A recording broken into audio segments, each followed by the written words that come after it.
Ayn Rand is best known as the author of Atlas Shrugged and The Fountainhead, and as a champion of capitalism and the political ideals of America's founding. In the United States, this often causes her to be placed on the so-called political right, sometimes even labeled a conservative, but in any case associated with Paul Ryan, Ted Cruz, and the like. She was, however, an atheist and highly critical of the conservatives. And at a deeper philosophical level, she was highly critical of religion and faith. One of her early lectures after the publication of Atlas was entitled Faith and Force, the Destroyers of the Modern World. The philosophical antidote to that, the path towards a future of progress, she argued, was, you can put it broadly, reason, and more specifically, her philosophy of objectivism.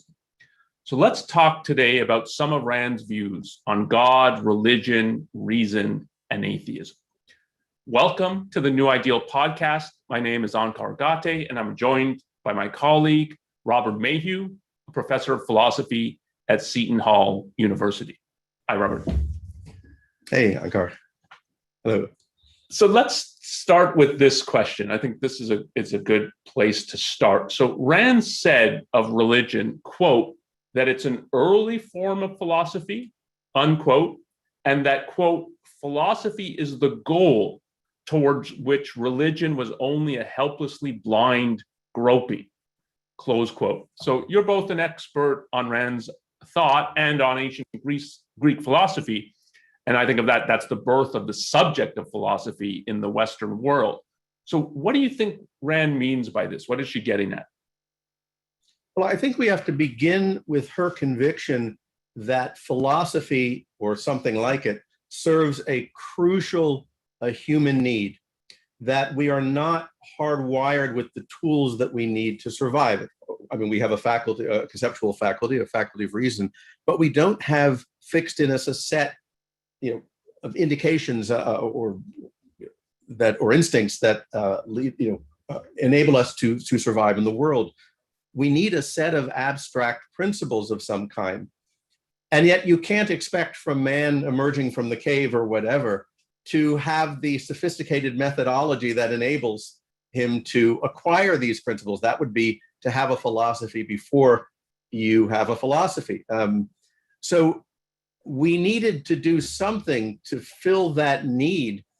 And as far as, I've never studied this carefully, but so far as I can tell, virtually in every culture, what happened was people created causes of the things in the world that they could not explain. And they built there was a whole system of beliefs of this nature that enabled them to cope with the world. So, and I think what they did, and again, I haven't given this a lot of thought, but they projected the kind of causality that they understood in the world. There wasn't a fire, and then there was a fire. Well, some entity created it. There was a soldier coming towards them, and now he's dead. Someone caused that to happen. So I think they projected that on certain beings, gods, who explained, earthquakes and lightning, etc.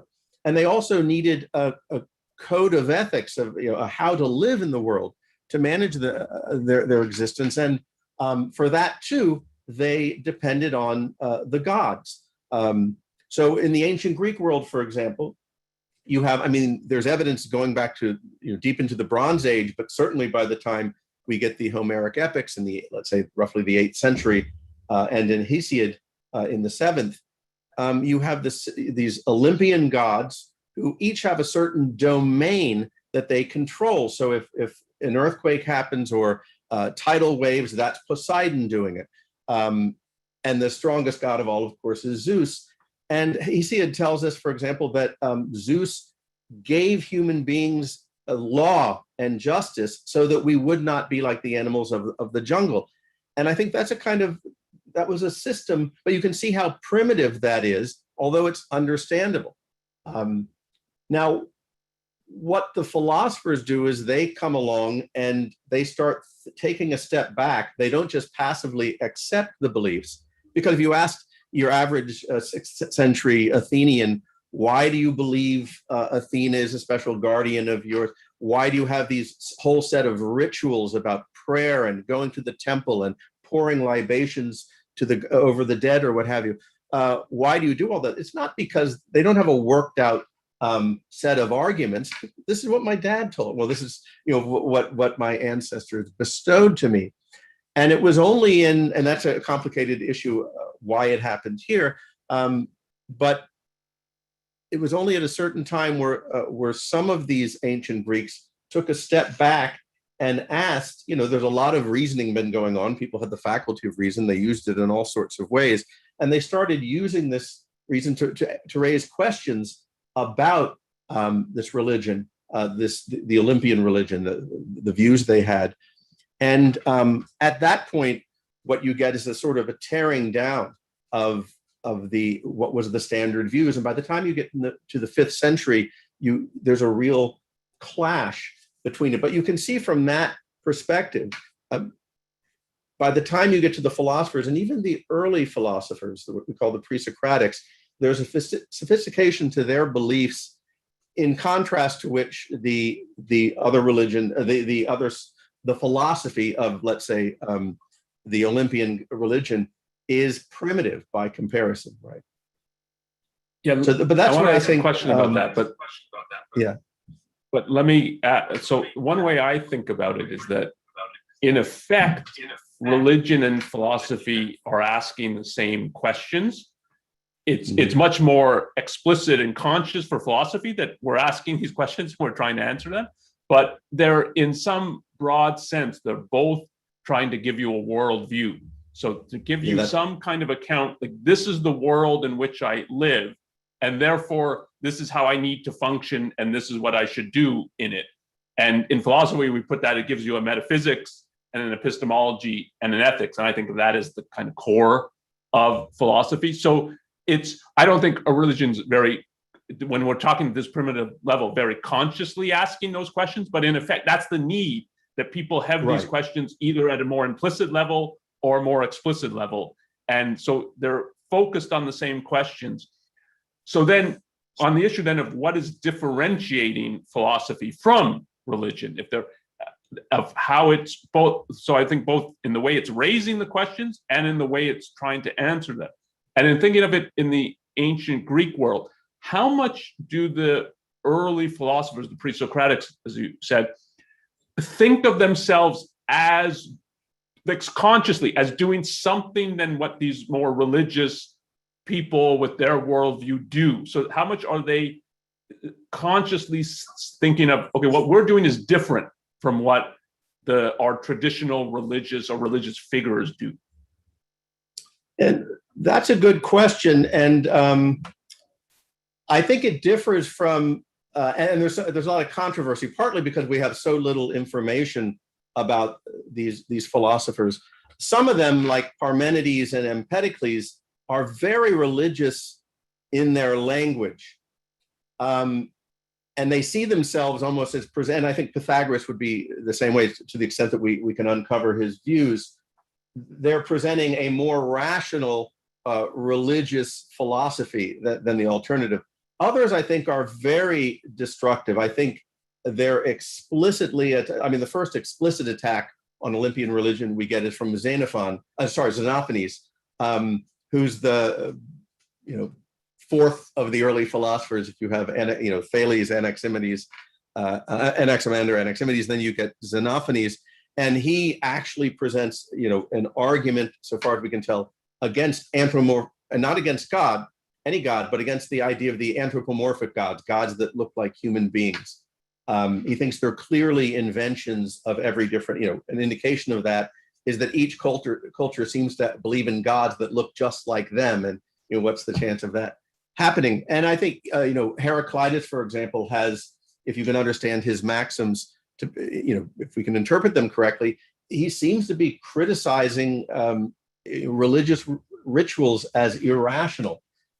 There are ritual purifications where you purify yourself by having blood poured on, and he said that's purification. So there's clearly that kind of attack going on. And then I think when you get to the sophists in the 5th century, they're bringing the big guns out in a way against religion. and they're drawing an unfortunate consequence, but an inevitable one, namely, if the Olympian gods are the source of religion and philosophy has proven that there's no rational basis for belief in the Olympian gods, then there goes ethics in effect in various ways. I think the sophists held that. So there was this, I think, trend among the pre-Socratics to view philosophy as a real challenge to the Olympian religion. And part of what Socrates seems to be doing is wanting to put a halt to that, to develop a philosophy that's more respectful to piety as a virtue, let's say. And then if we fast forward then just a little bit to get to Plato and particularly Aristotle, certainly Rand viewed Aristotle, I think, as one of the ways she put it, he's the first intellectual in the Western world. I think on a different way you could put it, she thinks of him as the first scientist, and who thinks of philosophy as a science, that you have to have evidence, arguments, for you build theories upon that, and you can then establish certain views as true and other views as false. It's not that he's the first to look at it like that, but he's the first systematic thinker, and in that sense, the first intellectual. And I would think that her view and what we're talking about, that she sees religion as an early form of philosophy, that when you really get philosophy is with Plato as sort of discoverer of all the questions, and Aristotle as here's some of the crucial answers and the way to answer these questions, like the method of answering these questions. I take it like that's how I view her perspective on that. We're getting philosophy now as a separate subject and as really the first science. Right, and no longer a primitive groping after it. And the unfortunate thing, and I think on her view as well, is that Plato asks all the questions. He's the first systematic philosopher. He has a worked out metaphysics, epistemology, ethics, political philosophy, aesthetics. There's a philosophy of education in there, arguably. And yet, it's a philosophy that aims at presenting I would argue, it's more religious, given how one might define that term. It's more religious than the primitive religion that had come in the past. Because what's interesting to me about the Olympian religion is they never really viewed it as supernatural. They could not wrap their mind around that. So if you look at a map of the ancient world according to Homer's Odyssey, let's say, the shades, our shadow is what kind of survives our death, and it's not a very nice place. But we go to beyond the river Styx. That's a place to the west, right? And Mount Olympus is up there somewhere, and there's impediments to our getting there, right? You get in trouble if you try to climb it. But they never really made this supernatural, divorced from what we call, it's a redundant term, physical reality, right? And with Plato, you get that. You get this, and I think he sees that as necessary to save what is valuable in religion and to answer the sophists and to solve all the philosophical problems that the pre-Socratics were struggling with. So the result is you get brilliant works of philosophy from Plato, very systematic, but the metaphysics, the epistemology, the ethics, it's all, the ethics is certainly not as bad as what's to come, I think. But the rest is in a way, it's a supernatural philosophy in certain respects that has replaced a primitive religion that was tenuously otherworldly, or barely. And then Aristotle, I think, to the extent that he rejects Plato, has moved beyond. We get a strong this worldly philosophy. It's focused on this world with a tinge of some Platonic elements, like a belief in God, but it's a very boring God from the point of view of religion. I don't think there's a religion that you can hang on the prime mover. And would you say as well, I want to come back to the issue of the supernatural and how Ayn Rand thinks about that, but looking at it from the birth of philosophy and the ancient Greek world and these thinkers, these philosophers, do you think of Aristotle's unmoved mover as an element of a supernatural? So in contrast, say, to Plato and it positing another dimension, there's ways in which, certainly the way I read Plato it's above nature. I mean, supernatural means above nature. It's a different kind of place with different kind of rules, different kind of principles. This world is a half reflection of it. Aristotle, when you say there's Platonic remnants, do you think of that as there's supernatural remnants? Or is it more that he's thinking of these as somehow part of the natural world? It's both, and that's the contradiction in a way, because he does describe them as, immaterial elements. They don't have matter, and yet in some ways perhaps they do. And I think in the De Kylo, he actually locates where the prime movers are, and I mean they have a certain relationship to planets and things of that sort. But it's it's not really supernatural, but yeah, it's hard to articulate because there's a certain contradiction there. But it's not this whole other realm of gods that are important. They're kind of motors in a certain respect.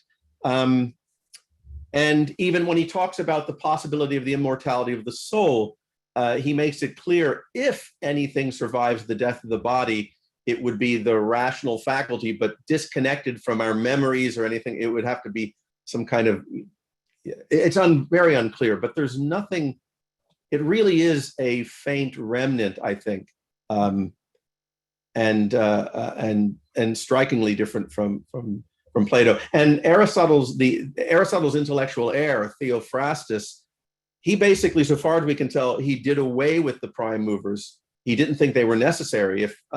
Why couldn't you just attribute, whatever the features are of the prime mover? Why can't you just attribute those to the celestial bodies themselves? And that didn't lead to any kind of rift with Theophrastus. So I can't imagine it was all that important to Aristotle. And there's some interesting, there's some unfortunate things. Even in the Best City described in Politics, Book 7 and 8, he thinks that there are going to be officials. One of the officials that will exist are priests, and they'll be conducting the rituals. So he thought that there would have to be some kind of civic religion, but there aren't a lot of details, and that could have been an unfortunate nod or concession to what he thought was people as they exist, non-philosophical types. I don't know. And now to relate this to the way Rand, I think, is viewing both the Western thought, Western history, the way she thinks about religion. So I frame this as, she talks about it as an early form of philosophy, that philosophy is the goal toward which religion was only a helplessly blind groping. That's a quote. That religion, I think of it, part of what that means is religion has a different standing pre-philosophy and post-philosophy. So that you could think of people pre the discovery of philosophy by the ancient Greeks and some of the thinkers who you've been talking about as it's non-rational. So when they posit, well, there's a god, Poseidon, that's why the seas are angry, and so on. It's an attempt at an explanation. They're making reference to often to the form of causality they know. Like when I get angry, I smash things, and so that the sea's smashing our boats, the sea's angry, and someone. But it's trying to make sense and explain things but it's in a non-rational way. It's like you don't actually have evidence for this, and so, but they're not sophisticated enough to know, oh yeah, we don't have evidence for that, but we're believing it anyway. And so it's non-rational. But when you get then to religion in a post-philosophy world, or so when the science or the subject of philosophy is discovered and substantial progress is made by, certainly by Aristotle, but I think other Greek thinkers. And then if you think more broadly, as there's scientific and mathematical knowledge, a great deal that's being discovered in the Greek world, and that they're conscious of there's better and worse methodologies. Like you need the right method to get knowledge. And if you just go by whatever you feel or what you guess, or that's not what it means to have knowledge.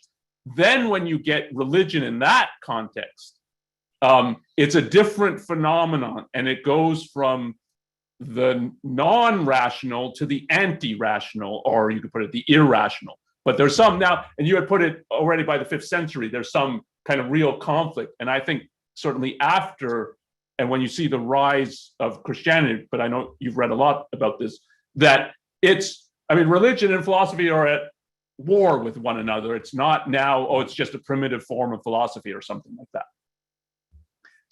Right, and moving way ahead, but I'll come back to that. She casts it in the form of a very primitive kind of thinking.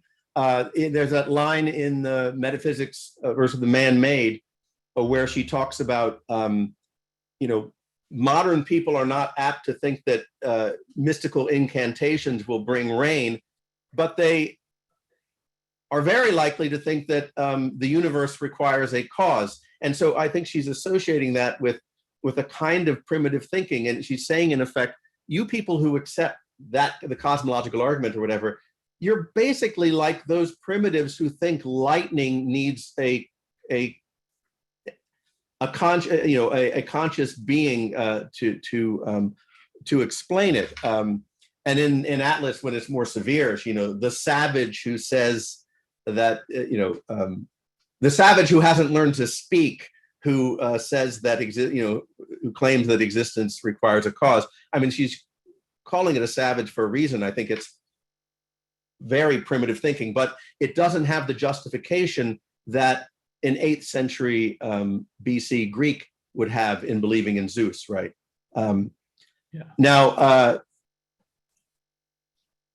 to get back there, it's complicated. That once with the emergence of Christianity, you get a different kind of clash. You get those Christians who think, Christianity is interesting. It arises out of Judaism, which is Eastern religion, but it's very much in the context of the Greco-Roman world.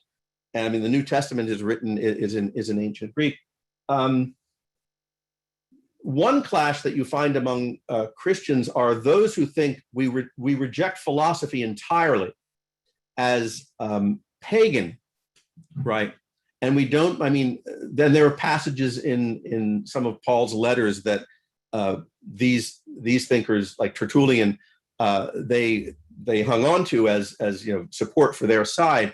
That the very nature of philosophy, the idea of asking metaphysical and epistemological and questions about ethics, that's going to lead you to into trouble, right? It's really bad news. And you had other early Christians who said, no, philosophy is really, and it's interesting that it was always Plato's philosophy, or almost always. They definitely didn't like the Epicureans. They weren't crazy about Aristotle, but the Plato especially, and to some extent the Stoics, that's what they went for. And they said, yeah, pagan philosophy is useful, but it has to be, serve, defending a religious truth.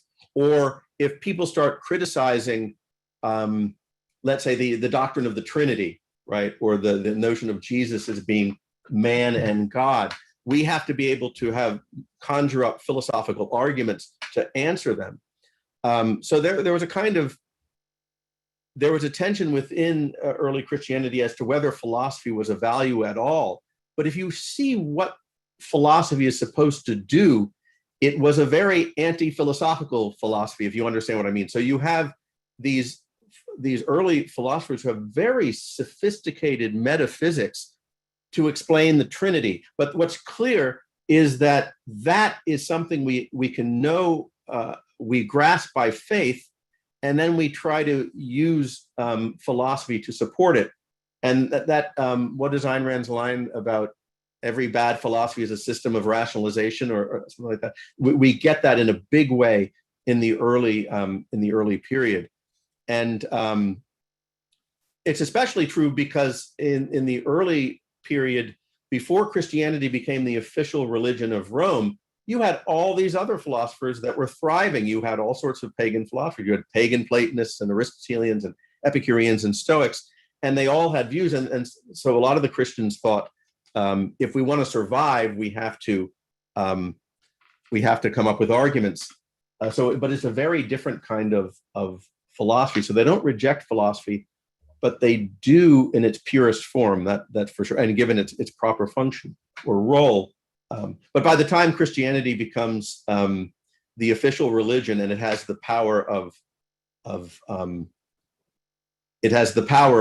the state behind it, and Justinian closes all the pagan schools, I think in 529, then the urgency of having a Christian philosophy isn't so great, I think, even though it's going to have a history after that.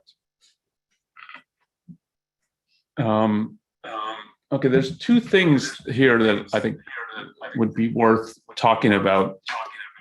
So one is the way that Ayn Rand then thinks of herself as an atheist in light of the fact that religion is faith-based. Obviously her as a 20th century figure, it's in the context of now not just the discoveries of the ancient Greeks, of the discovery and formulation of philosophic truths, but you get the scientific revolution, and you get the Enlightenment, and you get the Industrial Revolution into the 20th century. So the idea that you could take seriously religion as a means of forming or holding ideas, whether we're talking about sort of, let's put it one way, it might be put, factual ideas about the Earth's 4,000 plus years old, or the sun circulates around the Earth, or there's a whole bunch of other things that they had claims about. Or if you take it about normative issues, that the way to live is to honor your father and mother, because that's in one of the commandments, so that you can't take any of that seriously in the modern world, and given modern science and philosophy and the discovery of reason, if we put it, reason, logic, and science. So one of the ways that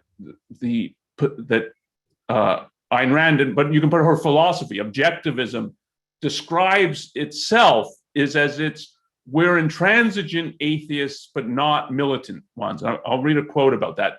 But the other thing I think I want to talk about as well, of what you were bringing up, is the idea that the arguments you get in religion, and you could put this particularly about the arguments for the existence of God, but it's for other things, what you were bringing up, for making sense of the Trinity, that this is, no, it's not self-contradictory, you can make sense of this. The arguments being advanced are not really about a quest for the truth, even if they're couched for, we have religious truth and we're trying to, we already have our conclusion. And now let's get an argument that supports the conclusion, not the other way around. We've got evidence that, and it leads inexorably to this conclusion. So that's the conclusion we have to arrive at. So this issue of it as rationalization, I think, is worth talking about first. But let's take the first of these two, the idea of it, Objectivism, as intransigent atheists, but not militant ones. So this is one of the ways it was put. This is in 1965. This is from her, Ayn Rand's then student and colleague, Nathaniel Brandon. And here's one of the ways it's put.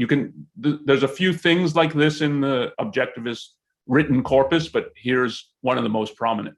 And he writes in an essay it was actually a report to the readers of the Objectivist newsletter, and this is what the newsletter in which this appeared. Quote, as uncompromising advocates of reason, Objectivists are, of course, atheists. We are intransigent atheists, not militant ones. We are for reason. Therefore, as a consequence, we are opposed to any form of mysticism. Therefore, we do not grant any validity to the notion of a supernatural being. But atheism is scarcely the center of our philosophical position. To be known as crusaders for atheism would be acutely embarrassing to us. the adversary is too unworthy, close quote. Yeah, so you want to comment on that? Yeah, I think that's a better statement than the one I usually think of, which is the one from a letter she wrote from, I think, from 63. So probably not all that from the 60s. But yeah, there were, I think the at that time, the poster child for militant atheism was, what is her name? Madeleine Mary O'Hare. I don't, you know that figure? She was the first president and founder of Atheists of America, American Atheists. That was a society that she founded, and that was her issue. She was a crusader for atheism, and so some of the stuff she did was, I think there was a lawsuit that she started to get prayer out of schools. She wanted "In God We Trust" off money.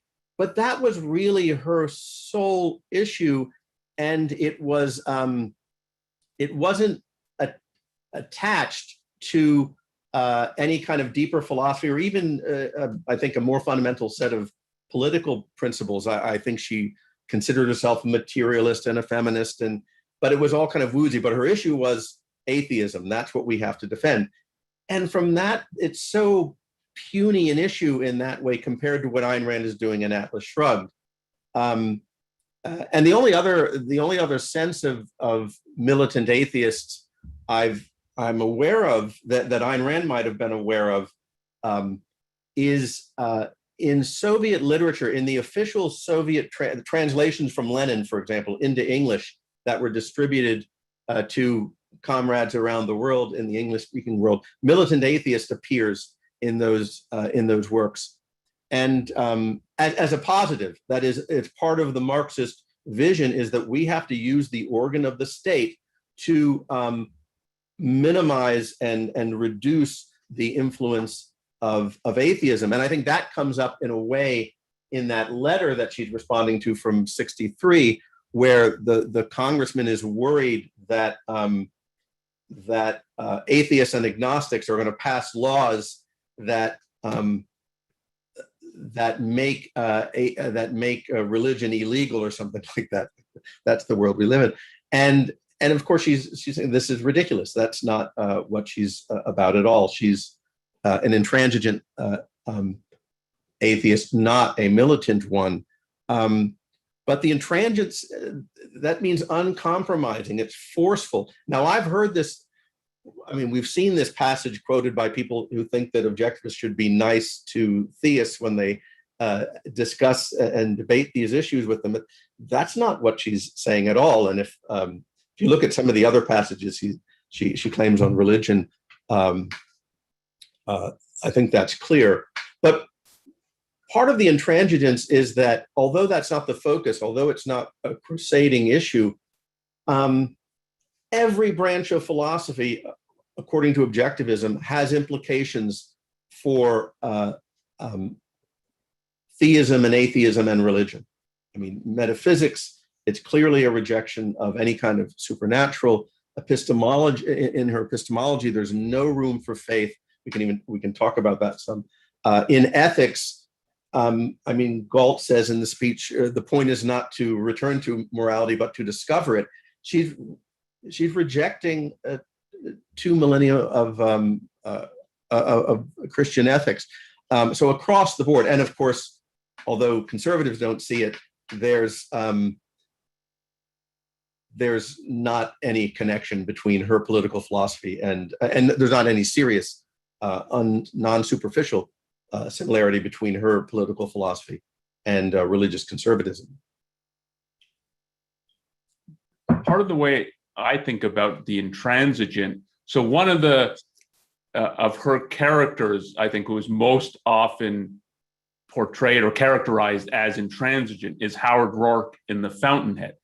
And part of the intransigent is that the opposition he faces is not worthy, basically, of even thinking about, but certainly not worthy of engaging with. It's like yeah, you might have a point about something, and I could understand why you think it's very irrational. And so here, I think part of the intransigence is if you take reason seriously, and it's that we're for reason, and objectivism is a pro-reason philosophy. If you take reason seriously, you can't possibly take religion seriously. And so the idea that you would have debates about this, and yeah, maybe you've got a point about this issue in morality or that issue in epistemology. No, and this is part of that. It's a very primitive, pre-philosophical, pre-science viewpoint. So the idea that there's some commonality or touch points or something like that, I think is just, from her perspective, not just wrong, but crazy that anybody would think that. And when you see, when she thinks religion in its most primitive form is on the rise, her attitude towards it is not, let's sit down and discuss. It's, this is the dark ages on the rise again. And whether it's, whether it was the rise of the Islam and the Ayatollahs in Iran, or the rise of the moral majority in the US, and she comments on both of these at near the end of her life. It's, I mean, she comments on it with contempt, I think. I mean, contempt might be too weak a word to say, I mean, to characterize her attitude. Yeah, and there's a sense in which the intransigency, it wasn't, she didn't have to speak out on religion in the 50s and 60s. I mean, she did. She didn't like when Goldwater was bringing religion and faith into his conservatism, but it wasn't. It was not a major political. It wasn't part of the political right, certainly, or the left. And in that context, there wasn't the need to make a big issue of it. And even in the Objectivist newsletter, she gave those questions to Brandon, if you recall. I mean, when she's asked about, does the universe require a first cause, and aren't there certain things that are inherently unknowable? Now, maybe it's coincidence, but I had the idea it was, I'm not going to answer that. You know, I've written Atlas Shrugged, and that should do it. And yeah, so. Yeah, I get the sense when I read those old newsletters that that's part of what is going on here. Okay, so I want to get to some questions, but I want to talk about at least about two issues that I had flagged that I think we should talk about. So one is the issue of the supernatural, and the other is the issue of these arguments as rationalization. So maybe take that second one first.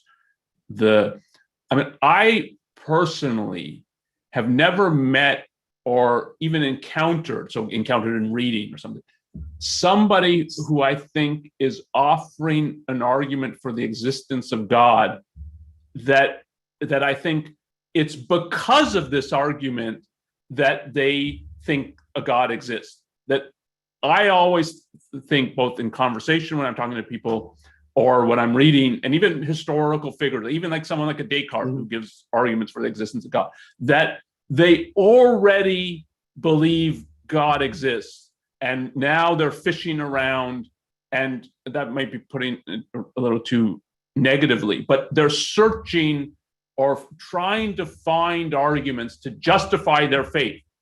Not, it's like a scientist oh, there is another planet, or oh, there are electrons. I didn't know about that, but the evidence makes it that I've got to conclude that there's something like this. It's not at all like that. No, not at all. And they'll often say that. They'll often say that, I mean, they'll want to make it clear that my religious belief is not a product of argumentation. So tawdry a process as reasoning. It's deep faith. And then religion, the argument for the existence of God usually come in as what's called Christian apologetics, let's say. That is apologia in the Greek sense of the word, as a defense. There's a whole literature of apologetics that is trying to resist the Enlightenment thinkers, let's say, or the atheistic or agnostic thinkers. It's not, look, there are atheists out there, and if we can give them these really good arguments as to why they ought to change their views, that's not the case. They are after the fact defenses, and even the people who present the best arguments, if you want to call them that, someone like Thomas Aquinas, for example, it's not I'm a theist because of the five ways, or because of the ontological argument in the case of Anselm, right? It's completely after the fact, and I think that has to be, if one is going to debate or discuss these issues with a theist, you have to make that clear. I mean, you can discuss the arguments for the existence of God, but they don't have a primary role in explaining the convictions of religious people. And yet, often you'll get atheists discussing the question, is there a God, or argument for the existence of God. I gave a talk recently where I compared it to the question, is there microbial life on Mars? I mean, that's a question that, we don't know whether this exists or not. And there are people who say that, is there a God is the same kind of question, but it isn't. It's radically different, and you have to recognize that. I mean, putting aside the fact that there are issues with the very concept or let's say notion of God. Yeah, so let's turn to that as a last issue, because I think that's the issue more broadly of the supernatural. But I think this first issue, this issue we were just talking about, that the arguments are offered after the fact. There's already the faith that's existing and the so-called belief in God. And so we're maintaining this. And as you said, they're often adamant. And I think they're fearful of the church as well, of saying, no, this is, I believe, regardless of it, I have arguments and stuff. But we could give these people who are so incalcitrant that they need arguments, or that here's some, so as you put it, it's apologetics.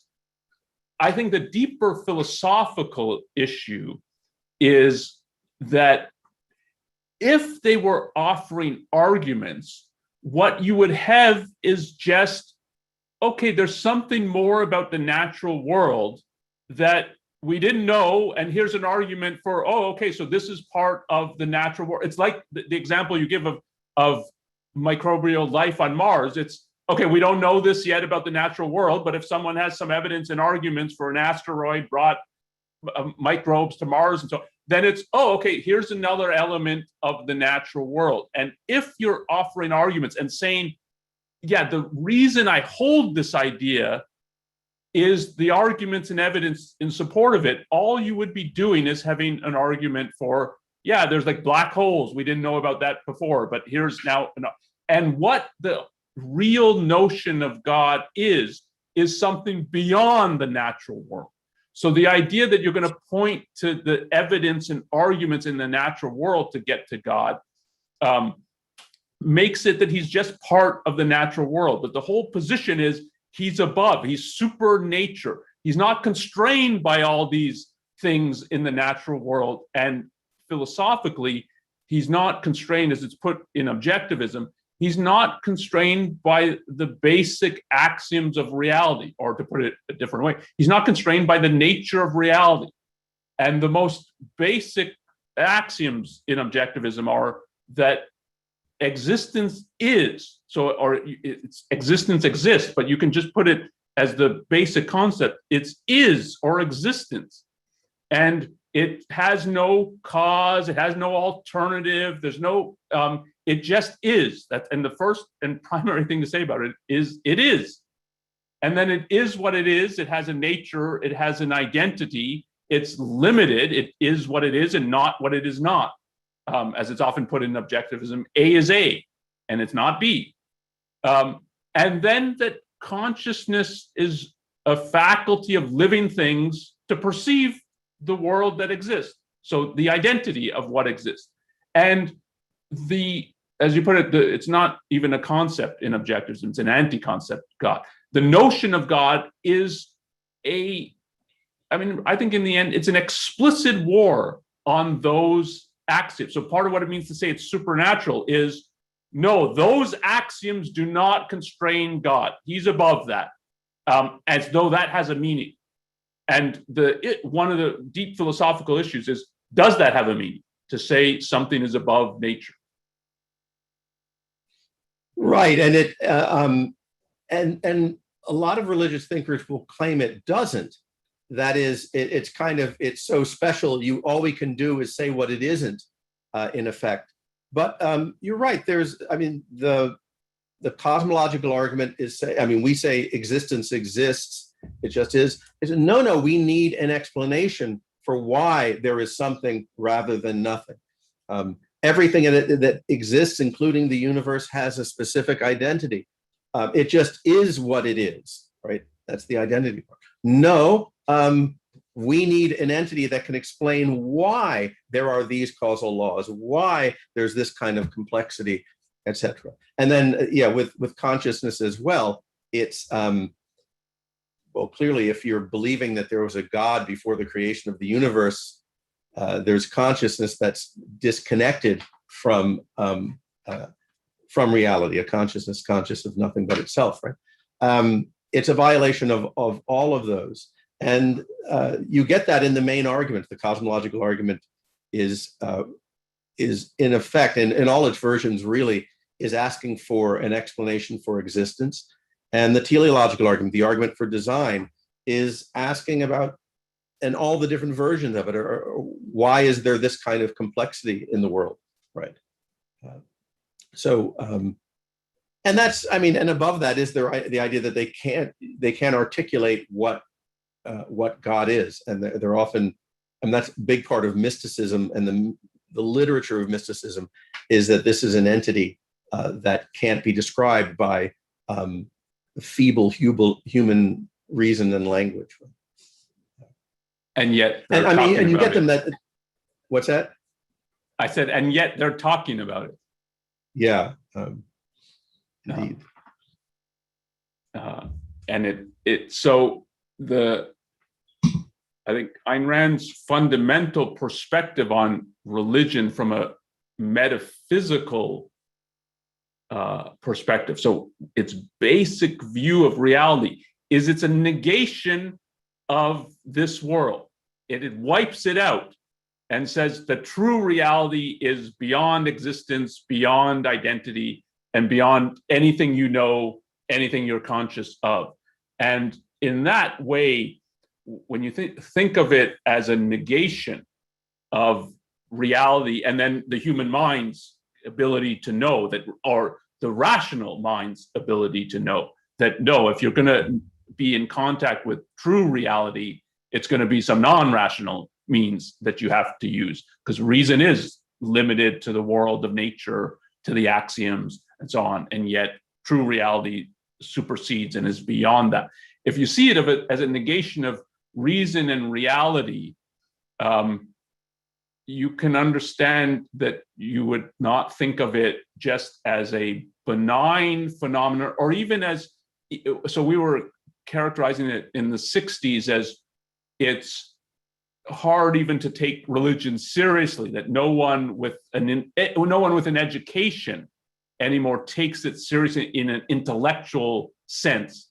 That doesn't mean it's just a benign or relatively trivial force. It's just there's a kind of perspective that we've gotten past this very destructive force. And I think when she's writing towards the end of her life, part of what is depressing her about the world is it seems to be retrogressing in this way, that what we were past and what the Enlightenment thinkers helped us get past is, oh no, we're not actually past, and people are reverting back to this and taking it seriously in an intellectual way that was not true 30 or 40 years before. Right, and she sees this. I think. Yeah, go ahead. Yeah, and I think she mentioned in biographical interviews talking about her past in Russia that she viewed Russian Orthodox Christianity the same way she later viewed, upon seeing it through newsreels, voodoo rituals. She said it was, that is, when she heard about voodoo, she had the same reaction to that she had had earlier to Russian Orthodox Christianity, something very dark and evil and irrational. And I think when you come to the US, I imagine the Christianity that she encountered there was fairly subdued in comparison and more private. And there were moments, like I think it was Apollo 8, is that where they read from the Bible when they're orbiting the moon? I think it's Apollo 8. She was very bothered by that. But and then in her letters with Goldwater, she's unhappy about faith, but it really emerges when you get Reagan and the moral majority. And for people who weren't around then, to see people like Jerry Falwell and the moral majority visiting the White House and being, confident that they now have access to political power, it is eerie and pretty yucky. And you could see her in the course of her life being kind of down about that. That's for sure. So we have one question that connects to this directly, and let me read. I'm not going to read the whole of it, but let me read part of it. And it's a common kind of question. So one thing that confuses me is why certain intellectuals like Ayn Rand take such issue with religion. In the United States, or at least in the portion of the United States where the questioner lives, some of the most religious people are actually those who seem to best understand freedom, individual liberty, political freedom. The founders of America, who Ayn Rand regards as great intellectuals, were religious themselves. Meanwhile, the nihilistic and socialist philosophy that is gripping our culture now is atheistic. And so the question is, like, how do you think about this? How do we think Ayn Rand thought about that?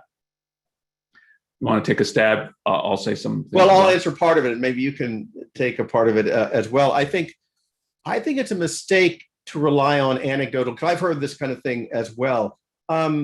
I would much rather have I have a neighbor who's religious. He goes to church every Sunday. He's a really decent neighbor, would never, steal my stuff or whatever.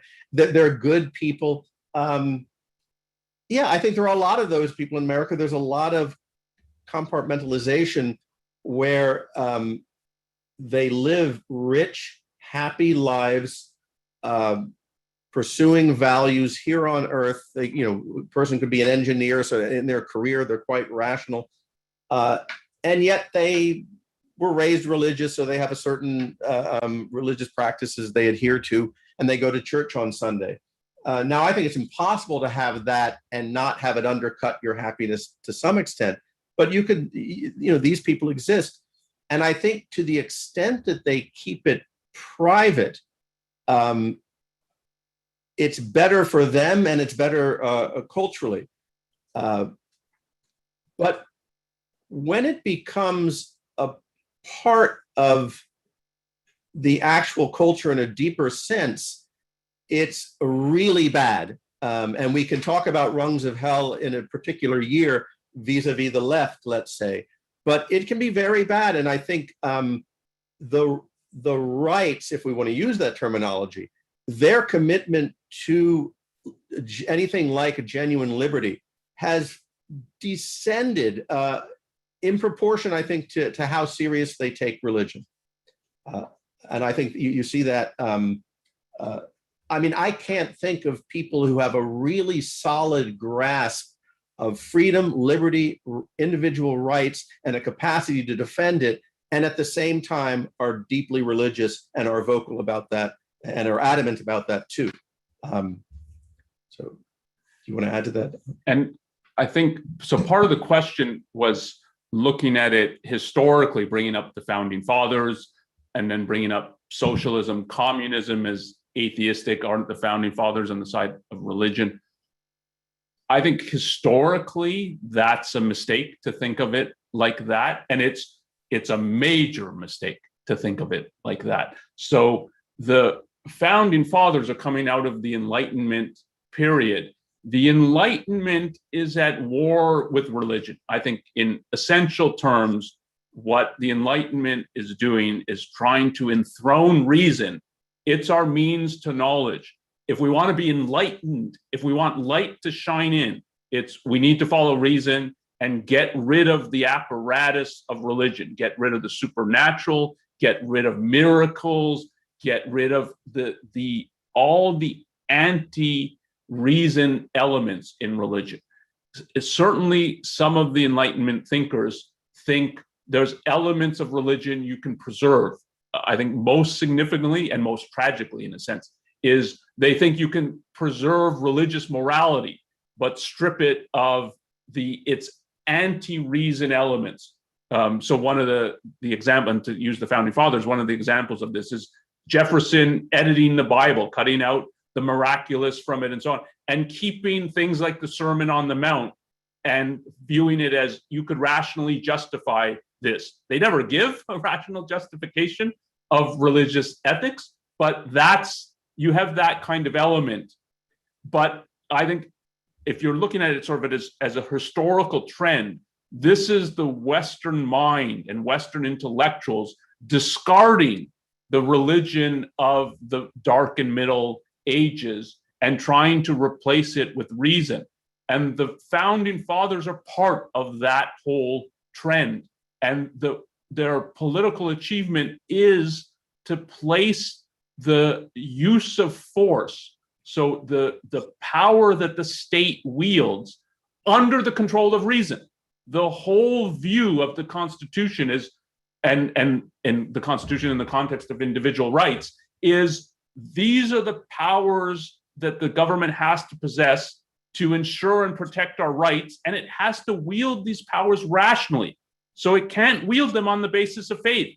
And this is part of the argument for a separation of church and state. And the idea that you've got deeply religious people who are separating church and state and saying political power can't be wielded by religion, I don't think that integrates. And even when you look at the particular founders, the idea that they're deeply religious, I think in the most part is not true. And then to think of socialism or communism as atheistic, I think is a mistake. It's not a mistake at the most concrete level to say what they're erecting is not the Christian God and saying you have to be on your knees to the Christian gods.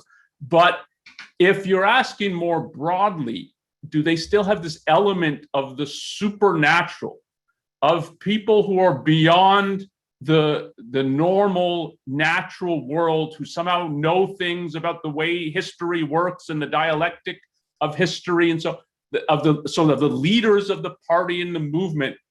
There's a real deep mysticism in communism and socialism. And in Atlas Shrugged, part of the way that Ayn Rand classifies is you've got the mystics of spirit, who are more the religionists, and you've got the mystics of muscle, who are more the communists and the socialists. But they're of spirit and of muscle are the qualifiers. The essence is they're mystics, that they're abandoning reality and reason and trying to erect some kind of supernatural viewpoint that you have to know by faith. And in that sense, she sees them as deeply connected. I indeed think she thinks of the communists and socialists as coming out of religion, that you can't understand them unless you see that what they're doing is taking all kinds of elements from religion, and this means particularly from Christianity, and giving it a different quasi, but not real secular form, like it's natural and it's scientific. So they're trying to pretend they're scientific while being mystics. And that, I think, was her perspective. And just for a kind of small glimpse of this, already in the Fountainhead, you've got Ellsworth Toohey, and he goes from wanting to use religion to subjugate people to, oh no, I've got something better, communism, socialism. But it's not portrayed as this is a big change. It's portrayed, it's the same thing in essence. And I think that's what her view was. And that it's an important view both to understand Rand's perspective, but I think she's right. So to understand the historical progression, I think that's the way to look at it. And she regarded Russia as the worst, most mystic country, certainly of Europe, and that it was not a coincidence that, unlike what Marx expected communism to take hold earlier in the UK or France or Germany, it took place, it arose successfully in Russia, and that was not, in her view, I think, or in reality, disconnected from its deep mysticism. And then there's the precepts of Christianity, from each according to its ability, to each according to his need. That's from the Acts of the Apostles on how a religious society should be organized. I mean, it's all there. So we're going to continue the discussion in Clubhouse after we end this podcast, and we're at the hour, so I want to draw it to a close. But I want to we've got a super chat question from Shazbot. Thank you for the contribution. Let's take this, and it's a little more lighthearted question, though I think there's some significant things to be said about it. It's, have you seen The Life of Brian? What do you think of its message regarding religious belief? I have seen The Life of Brian. It's disrespectful, to say the least. I remember finding it very funny, but I don't quite know if I can't draw out any deep themes about it. It does see there being something very, no special meaning to the origin of Christianity. But I mean, culturally, what I find interesting about The Life of Brian is comparing the reaction to that film, particularly by the right and the left, to, if you can imagine, per impossibile, someone making a film like that on the Quran or the founding of Islam. What happens in the case of The Life of Brian, in the case of the musical, the Book of Mormon, and then someone treating comically the Quran? I think, it's just that last possibility would get people killed, and we don't see that with The Life of Brian. In fact, it was in places like Scott, there were the places where it was banned by law, and you had people on the left complaining about that. But yes, it was really disrespectful to, if you're a Christian, if you're not. I mean, I was at the time a big Monty Python fan. I prefer Monty Python, The Holy Grail. But that's the kind of the thoughts I've had about that movie. I haven't seen it in quite a while. Are more as a kind of shining a light on different attitudes towards the criticism of, if you think of the Charlie Hebdo and the reaction to that. I think also looking at it from some of what we were talking about, and particularly this issue of being an intransigent atheist and not a militant one. And if you think of that in a bit wider context, and I think this is a view that Rand always stresses, that it's useless to be against something unless you're for something. And so she's for reason and therefore against atheism and against the supernatural. But the primary is to be for reason. And I think The Life of Brian, I find parts of it funny, and I think it captures the religious mentality in certain ways very well. And particularly, you were bringing up earlier, Robert, about like most people are religious because their parents are religious or their grandparents are religious. It's the traditional element, so that religion has a real tribal element. As if you think of tribe as it's just like a big family and things are passed down, that religion has that, and it's important when you're thinking about the phenomenon to think of it as it's tribal and many people today, I think rightly, are talking about a rise of tribalism. And I think a rise of religion is part of that, because I think of religion as it is a tribal phenomenon. It can be relatively sophisticated or relatively primitive as a tribal phenomenon, but I think it is a tribal phenomenon. It captures that element. But if you're thinking of, yeah, but how should you live? What should you be doing? What does it mean to be an individual? What does it mean to be pro-reason? You don't get that. And this is, in general, I think, true of kind of comic satire. It has its place, but if nobody is talking about what the positive is and offering a vision of that, it doesn't do anything to be against things. And what Ayn Rand offers is a positive vision of what it means to be pro-reason, what it means to be an individual. And this is part of, to go back to Howard Roark, and you can describe him as intransigent. The primary about him is not that he's fighting his enemies. The primary about him is he has a view of how to live, a positive view, and that's what his life is about. That's what he's pursuing. And I think the reason people respond to The Fountainhead is precisely because it offers a positive vision. It's not primarily about, we live in a world of second-handers and they're really bad. It's, you could live a first-handed life, and that's really good. And that's what, if we're looking at an intellectual philosophical level, that's what's needed. And I think that you could put it, I would put it this strongly, that Ayn Rand uniquely offers that in today's world, a positive view of what it means to live a life of reason. Okay, so let's draw a line here. And so let me wrap up, and then we will move the discussion over to Clubhouse for a little bit.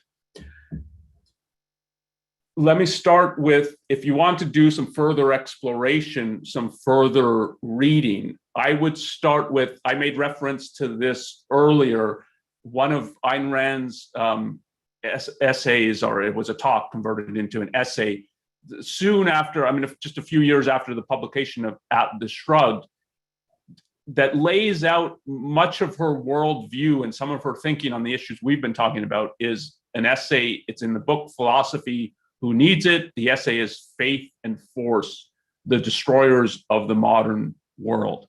So you can find that in Philosophy Who Needs It. And then up online is the Ayn Rand lexicon. And the lexicon takes excerpts from many of Ayn Rand's different essays that are organized by topic. And here's just some, but they're cross-linked. So if you go to the lexicon and look up atheism or God or faith or reason or religion, some of the major things we've been talking about, you'll see some of what she has to say about that, but you'll get cross-references to things like agnosticism, the supernatural, and so on. So there's a lot you can explore in the lexicon that's relevant to, if you're trying to understand Ayn Rand's views about these things and some of what we've been talking about, and see it some more in her own words.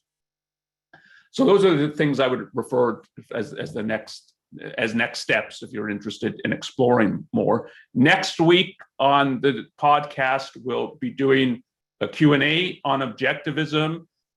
Feel free, and I mean, indeed, we want you to send in questions. They can be about some of the issues that came up this week, but more widely about different aspects of objectivism. So we'll be doing that next week. To send in questions, you can email newideal@aynrand.org, and we'll look at all the questions that are sent in there.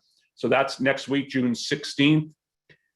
And then, of course, if you like this episode, you can subscribe to our YouTube channel, give us a thumbs up on YouTube, and more broadly on social media. This is being broadcast simultaneously on Facebook as well. So that helps us gain an audience and helps us keep going. So please do that if you like what you saw. And now, as I said, we'll be moving to Clubhouse. And that is, on Clubhouse, it's the Ayn Rand Club. And I mean, that will start up, I think, in 5-10 minutes from now as we close this room and open that up on Clubhouse. So I hope you can join us there, continue the discussion for a little bit. Thanks, Robert, for joining, and we'll My talk pleasure. in the podcast next week.